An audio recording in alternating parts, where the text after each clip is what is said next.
নমস্কার বন্ধুরা, আজকে স্বপ্নের রান্নাঘরে আমি তোমাদের সঙ্গে শেয়ার করব আলু দিয়ে নিম পাতা দিয়ে ছেঁচকি। তো এই যে নিম পাতাগুলো ভালোভাবে জলে বেছে করে ভালোভাবে জলে দিয়ে নিয়েছি।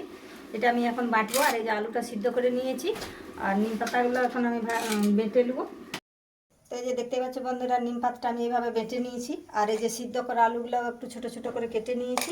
আর এখন আমি এই যে গ্যাসটা জ্বালিয়ে নেব। আমি এই যে কড়াইটা বসিয়ে দিলাম।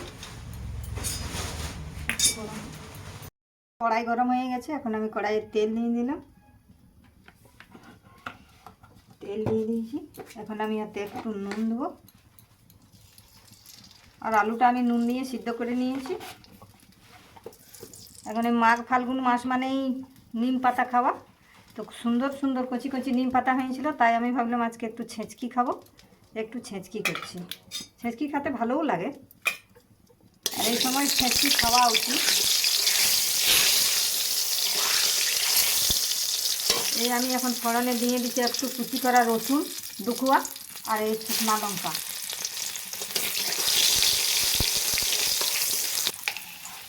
আর দিয়ে দেবো 2-4টা কালো জিরা।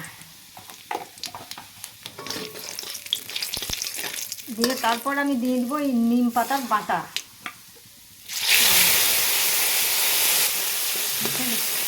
এই যে মশলা ভাজার মতন আমি নিম পাতা বাটাটা একটু ভিজিয়ে নিয়েছি। এখন আমি এতে আলুগুলো দিয়ে দেবো।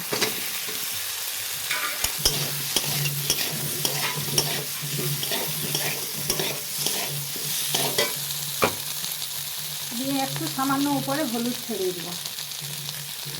এটা দেখতে একটু ভালো লাগবে। হলুদ না দিলেও ক্ষতি নেই, তো দেখতে একটু ভালো লাগবে, তাই আমি একটু উপর থেকে হলুদ ছড়িয়ে দেবো। নুন দিয়ে আমি আলুটা সিদ্ধ করেছিলাম, তাই আর নুন দিলাম না। তোমরা দেখে একটু টেস্ট করে দেখে নিয়ে নুন দিলেও একটু দিতে পারো।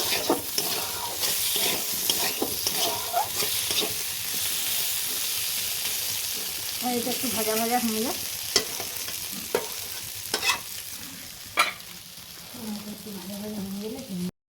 এই যে দেখতে পাচ্ছ বন্ধুরা, আমি নাড়াচাড়া করে দিচ্ছি।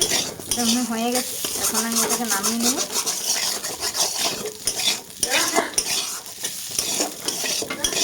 দাঁড়াও, আমি এখন এটা নামাবো।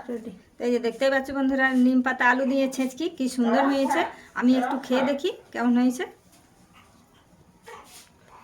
খুব সুন্দর হয়েছে। চাইলে তোমরা বাড়িতে এভাবে করে খাবে। আর পারলে আমার একটা সাবস্ক্রাইব একটা লাইক করে দেবে।